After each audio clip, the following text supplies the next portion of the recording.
block dan chain. Karena catatan itu dicatat dalam sebuah blok. Kalau sudah dicatat, bloknya digeser, sudah selesai. Lalu ada catatan baru, catat lagi di satu blok, bloknya geser. Blockchain ini bisa menjadi teknologi unggulan untuk Weir Group, tapi kami juga menemukan bahwa blockchain ini harus dibangun dari nol agar sesuai dengan kebutuhan Indonesia.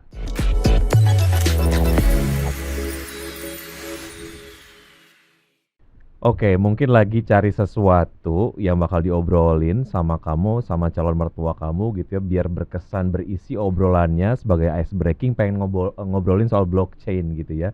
Tapi kamu sendiri ataupun mungkin banyak orang belum terlalu familiar dengan teknologi blockchain ini ya. Nah, di Fincast kali ini supaya kamu nanti setelah ngedengerin Fincast kali ini udah ada oleh-oleh bahan ice breaking. Nah, kita hari ini akan ngobrolin soal blockchain ya. Teknologi blockchain ini semakin hari semakin populer di Indonesia, bahkan perkembangannya terus melonjak dalam beberapa tahun terakhir, dan hal ini tentu saja seiring dengan tingginya keingintahuan dari masyarakat sendiri soal blockchain ya.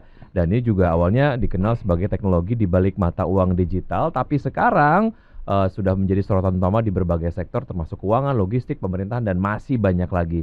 Nah, apalagi nih untuk Indonesia sendiri dengan penduduk ataupun populasi 270 juta orang, ini punya potensi pasar yang gede banget ya untuk teknologi blockchain, dan dalam beberapa tahun terakhir ini juga ternyata dukungan pemerintah terhadap pengembangan teknologi blockchain juga ini cukup kuat ataupun semakin kuat.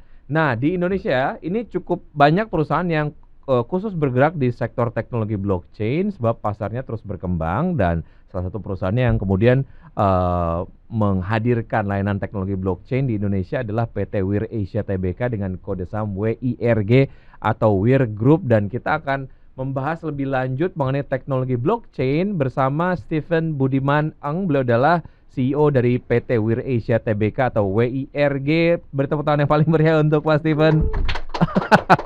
Oke, thank you udah join di Fincast ya kali ini ya Pak Thank you Stephen. sudah diundang Mas Ini Vicky. kalau ngomongin soal blockchain, mungkin boleh dong Pak Stephen ngasih tahu sama sobat investor dimanapun mereka berada saat ini ya.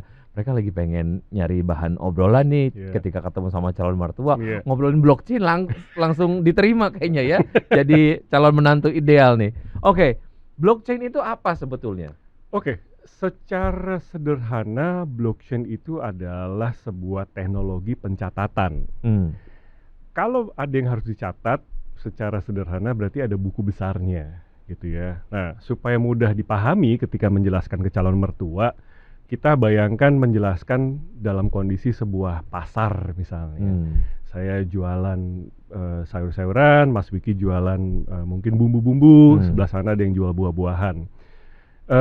Sesekali kita saling bertukar, karena saya punya pelanggan kayaknya butuh sesuatu yang saya nggak punya, saya ngambil dari Mas Vicky.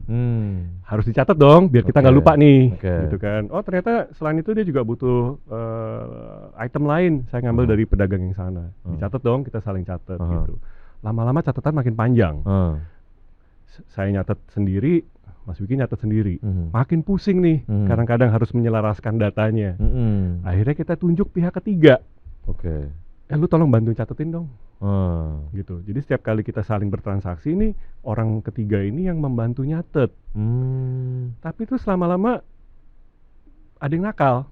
Mas Vicky bisikin ke dia, bro, kalau Stephen minjem barang gue buat dijual ke pelanggannya, lu tambahin satu item dong, biar nanti ketika kita harus settle nih,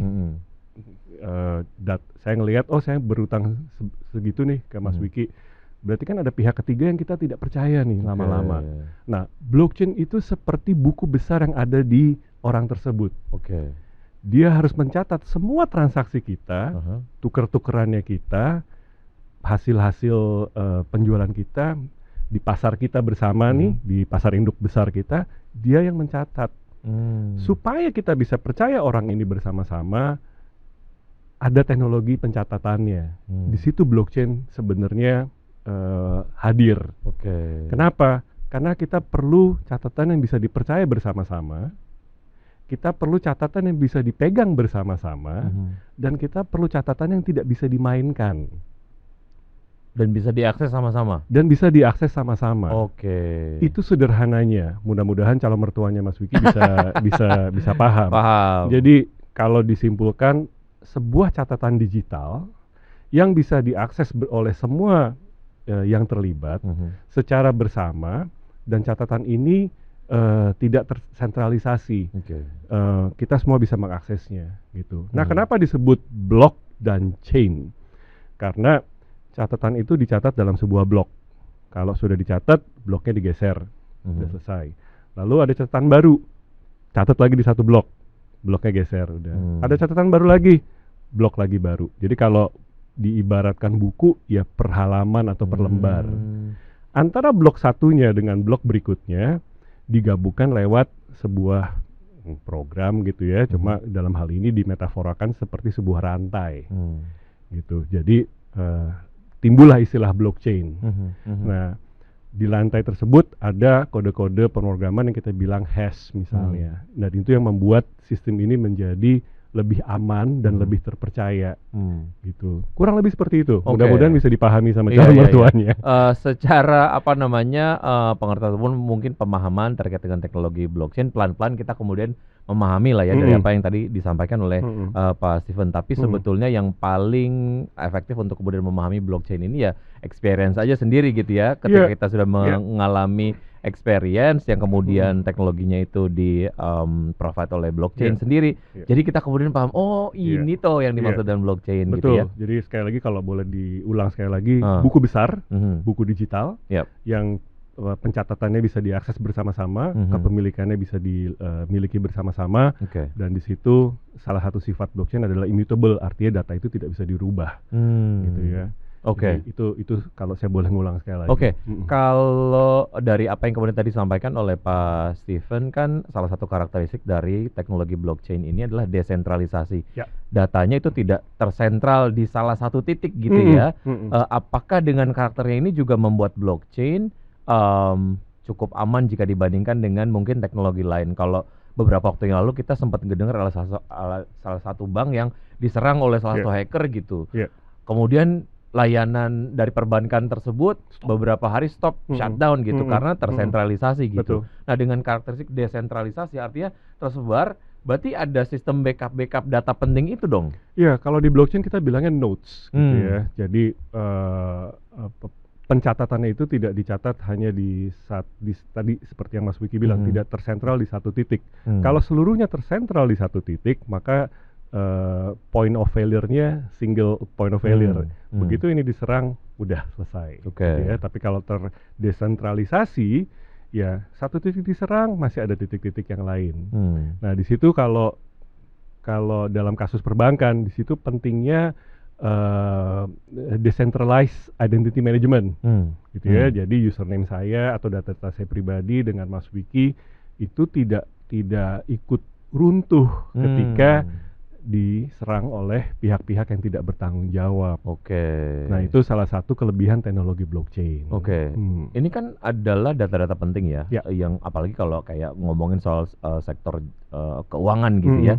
Nah, kalau kita kemudian memasukkan peran WIR di dalam perusahaan penyedia teknologi blockchain, perannya di mana dan sejauh mana kemudian WIR sendiri ini dapat mengetahui data-data yang cukup penting ini bagi sebuah perusahaan, dan kadang-kadang datanya rahasia gitu ya. Nah, itu gimana tuh interaksi satu sama lain? Sepertinya pertanyaan itu bisa saya berikan dalam beberapa jawaban. Jadi yang pertama, kenapa WIR memutuskan untuk membuat blockchain sendiri? Yang pertama alasannya adalah kami melihat Indonesia membutuhkan blockchain dengan karakteristik yang sesuai dengan kebutuhan Indonesia, sesuai dengan regulasi yang saat ini ada di Indonesia, gitu ya. Dan saya perlu berikan pemahaman dulu bahwa blockchain tidak sama dengan cryptocurrency. Blockchain tidak sama dengan mata uang kripto. Blockchain menggunakan teknologi kriptografi sebagai salah satu teknologi security-nya. Nah, kembali ke blockchain yang WIR bangun, kami 2 tahun lalu setelah IPO menilai bahwa blockchain ini bisa menjadi teknologi unggulan untuk WIR Group, tapi kami juga menemukan bahwa blockchain ini harus dibangun dari nol agar sesuai dengan kebutuhan Indonesia. Yang ujung-ujungnya juga kita bicara tentang kedaulatan blockchain itu sendiri untuk Indonesia. Itu yang pertama. Nah, kalau kita bicara tipe-tipe blockchain itu ada blockchain yang bersifat publik, ada blockchain yang bersifat private, ada blockchain yang digunakan dalam bentuk konsorsium gitu ya. Ada juga blockchain yang sifatnya hybrid. Artinya di situ ada yang private dan publik digunakan bersama-sama. Contoh sederhana kalau kita bicara blockchain yang sifatnya hybrid adalah misalnya data kesehatan. Di beberapa negara data kesehatan masyarakatnya sudah dicatatkan di dalam blockchain. Tapi sistem kesehatannya adalah berbasis publik karena yang punya Kementerian Kesehatannya gitu ya. Tapi saya sebagai warga negara punya data-data kesehatan yang saya perlu proteksi di lingkup blockchain yang privat. Hanya saya yang punya kuncinya. Gitu. Oke. Jadi itu mungkin jawaban dari pertanyaan Mas Jadi Vicky sesuai barusan. dengan kebutuhan. Kalaupun memang ternyata ada services yang mengutamakan privacy, begitu memang ada produk dari teknologi blockchainnya sendiri yang memang untuk pengaksesnya hanya orang-orang tertentu saja gitu. Tapi secara penyimpanan dari data yang lebih besarnya lagi memang memungkinkan begitu ya. Memungkinkan. Ibaratnya mungkin sebenarnya gini. Data kesehatan. Kalau saya pergi ke puskesmas A di Tegal, lalu saya sedang ditugaskan ke Morotai misalnya. Kalau puskesmas itu dalam satu jaringan blockchain yang publik, harusnya data kesehatan saya bisa diakses oleh dokter di dua tempat tersebut. Data yang terupdate dan terbaru. Tapi saya sebagai individu yang pegang kuncinya. Kalau data saya mau diakses oleh dokter di Morotai, saya akan kasih passwordnya. Saya bukain, ini dok lihat aja dulu nih data kesehatan saya. Riwayat saya begini. Udah ya dok ya, selesai ya, udah. Dia mendiagnosa saya, lalu dia akan mengupdate tuh data kesehatan saya di platform pencatatan milik jaringan puskesmas nasional ini. Itu contoh sih ya. Nah itu sifat blockchain yang hybrid. Ada yang di publik, ada yang di private. Bahwa ini merupakan sebuah teknologi yang belum banyak orang tahu, pertumbuhannya masih terus tumbuh gitu ya.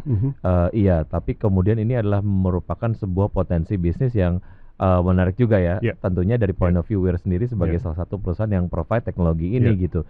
Nah, secara potensi ke depan sebetulnya Weir sendiri memproyeksikannya ataupun memappingkannya potensinya ke depan seperti apa sih, dan sejauh mana potensi-potensi tersebut ini diimbangin oleh berbagai macam inovasi lah yang dimiliki sama Weir sendiri terkait dengan blockchain, Pak Steven? Salah satu pihak yang sudah menggunakan blockchain kami adalah perguruan tinggi. Ya harus kita akui di Indonesia kadang-kadang ada oknum yang memalsukan ijazah untuk kepentingan tertentu. Nah, supaya ijazah dari perguruan tinggi tersebut tidak dipalsukan, mereka menggunakan teknologi blockchain kami. Jadi semua ijazah yang diterbitkan ke depannya ini akan ditaruh di blockchain.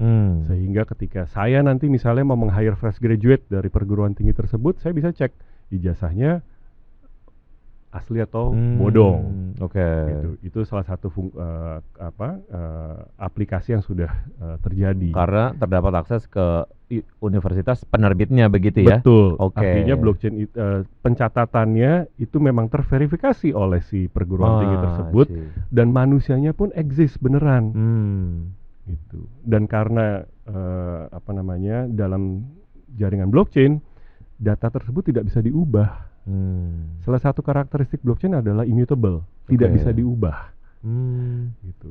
Dan kalaupun harus dirubah, harus atas konsensus bersama-sama seluruh penggunanya, dan itu akan ada catatannya. Sebagai informasi kepada orang yang nanti kemudian dapat mengakses ini gitu ya. Ini yang juga menarik ya, as it is datanya, kalaupun memang ada perubahan, perlu kesepakatan di stakeholders lah, kurang lebih kayak gitu ya.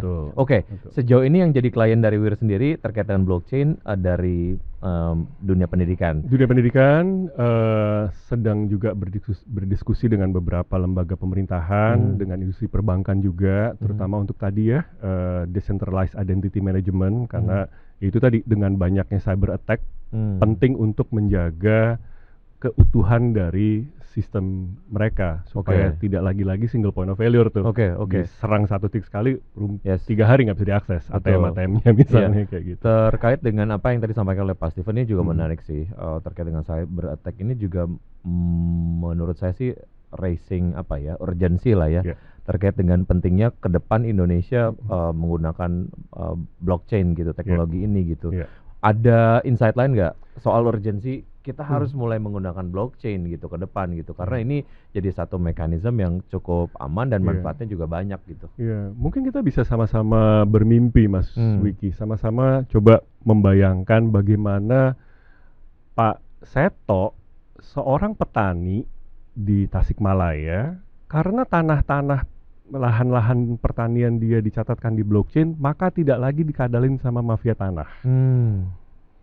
Coba kita bayangin Mas Indra, artis di Bali, yang bikin karya-karya seni, karya-karya kriya, yang hasil karyanya IP-nya ditaruh di blockchain, sehingga ketika ada yang meniru atau mengcopy, dia bisa membuktikan saya adalah pemilik IP-nya. Coba bayangkan Ibu Wati yang mungkin tinggal di Papua, jauh dari cabang Bank Nasional, dia bisa tetap melakukan transaksi finansial karena ada teknologi blockchain. Nah itu yang mungkin kita bisa bayangkan bersama gitu ya, bagaimana teknologi ini sebenarnya secara fundamental itu bisa berguna buat Indonesia dan memberikan manfaat ekonomi bagi banyak orang, apalagi terkait dengan perlindungan hak cipta dan lain sebagainya gitu ya. Betul. Dari pemerintahnya sendiri sudah cukup banyak aware mengenai ini ya. Terus melakukan sosialisasi terkait dengan ini ya ke berbagai macam pihak lah. Ya, kami melihat stakeholder di Indonesia, terutama regulator, itu cukup peduli tentang teknologi blockchain, gitu ya. Salah satu tugas regulator kan untuk khawatir ya. Jadi ya mereka peduli terhadap teknologi ini, harus khawatir, ikut belajar, ikut berusaha membangun pemahaman juga, gitu sih. Jadi memang sudah di arah yang benar lah menurut saya. Secara proyeksi berapa tahun lagi sih ke depan Indonesia akan fully aware dan juga mungkin menggunakan banyak gitu ya teknologi blockchain ini?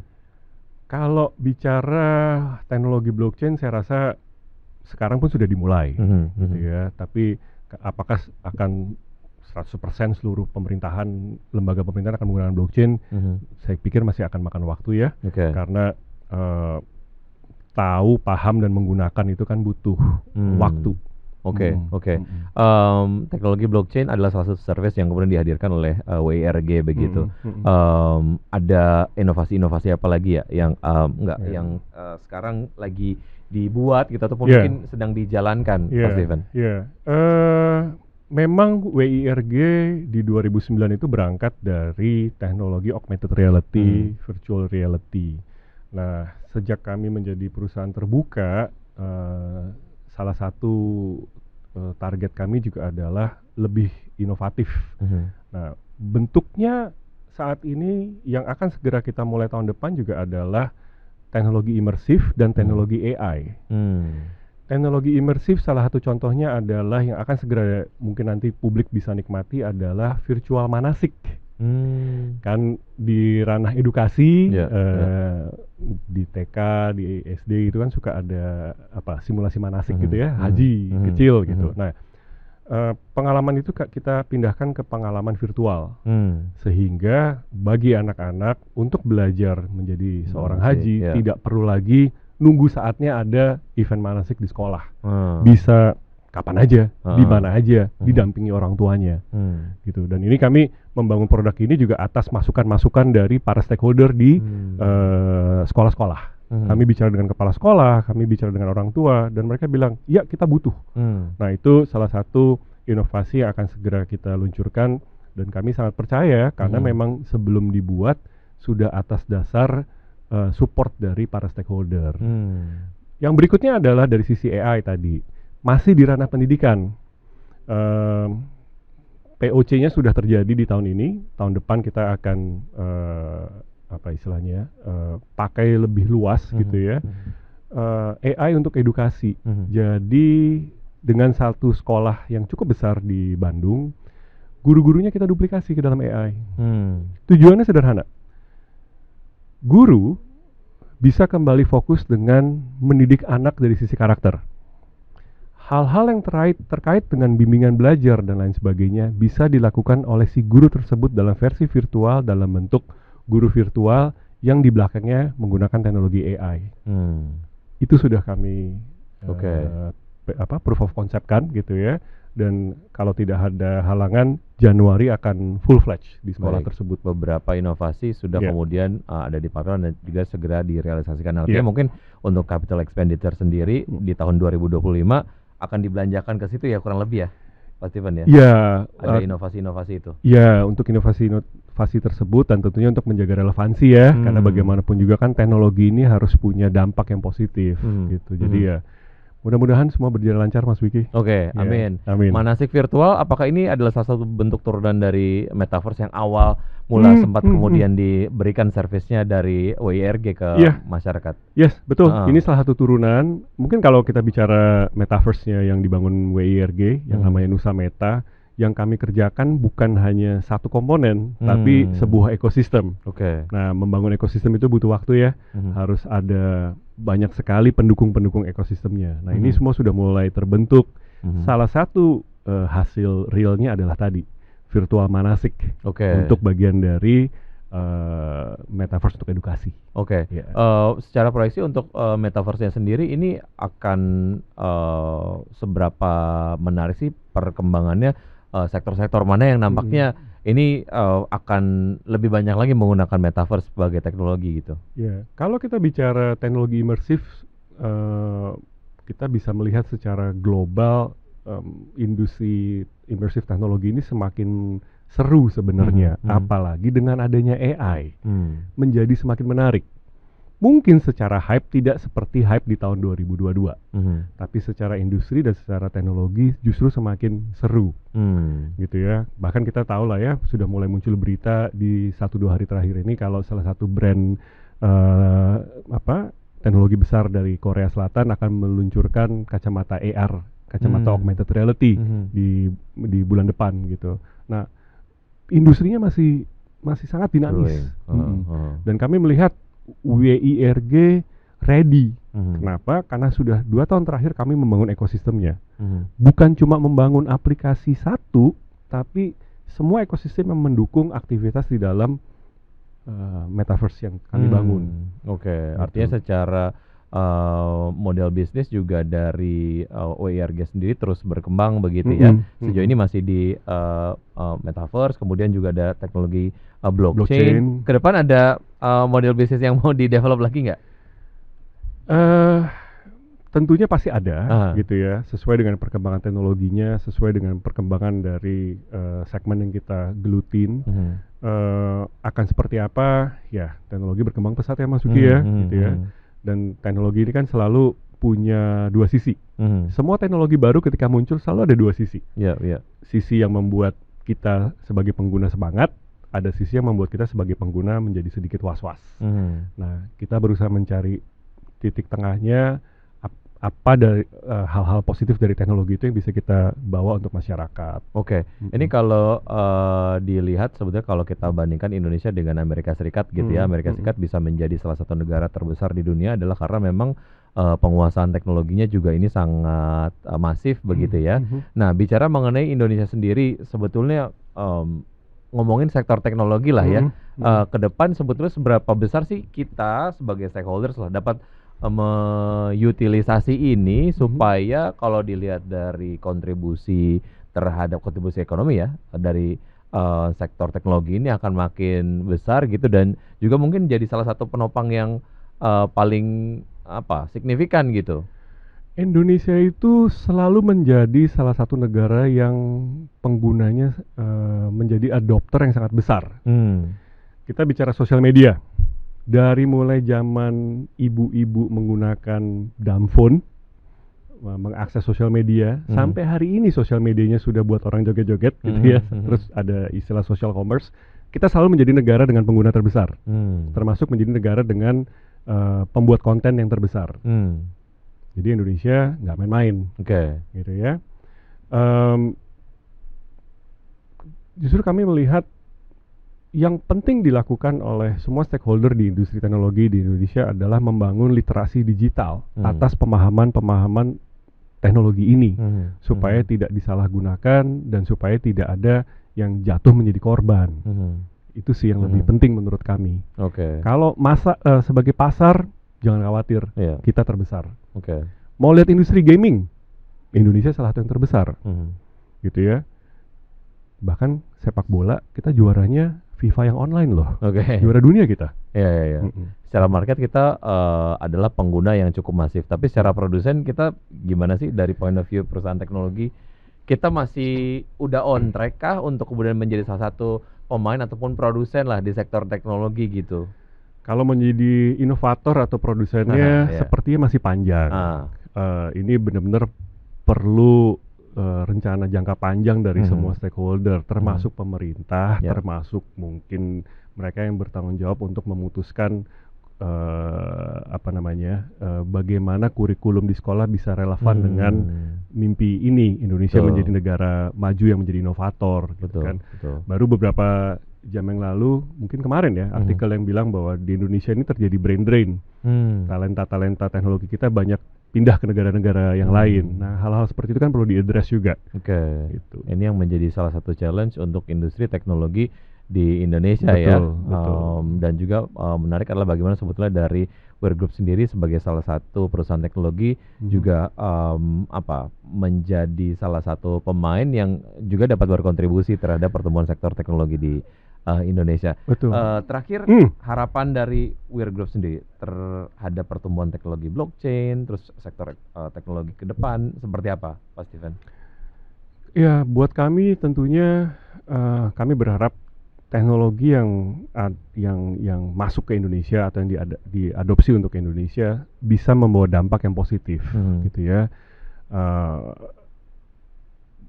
Dampak positif ini seperti apa sih? Tentunya untuk kemajuan bersama. Kenapa WIRG misalnya masuk ke ranah teknologi imersif maupun AI maupun blockchain untuk ranah pendidikan misalnya di industri pendidikan? Karena kami melihat pendidikan ini menjadi fondasi untuk membangun manusia-manusia di Indonesia. Kalau guru-guru bisa kita replikasi dengan keilmuan yang sangat baik, masalah kekurangan guru di Indonesia bisa teratasi. Gitu ya. Jadi hal-hal seperti ini yang kami harap teman-teman pelaku industri ini juga bisa sama-sama melihat ke arah sana. Blockchain, ya, Indonesia bisa menjadi negara yang paling kuat sebagai pengguna blockchain. Karena itu tadi sifat dari blockchain sebenarnya sangat cocok untuk Indonesia. Dan ini juga secara manfaat juga banyak sekali gitu ya. Betul. Sebetulnya masih banyak pertanyaan yang saya pengen tanyain ke Pak Steven, tapi waktunya kita undang mertuanya dulu aja nanti ya. Episode-episode lain kita ngomongin soal berbagai macam lah terkait dengan sektor teknologi. Pak Steven, thank you ya. Thank you. Udah join di Fincast. Semoga memang apa yang tadi kita udah obrolin di Fincast kali ini dapat menambah pengetahuan kamu sendiri terkait dengan teknologi blockchain yang ada di Indonesia ataupun secara global gitu ya. Jangan lupa untuk terus menyaksikan Fincast di episode-episode berikutnya karena kita masih punya topik-topik dan juga narasumber-narasumber yang seru-seru ya. Saya Wiki Adrian pamit. Thank you. Thank you.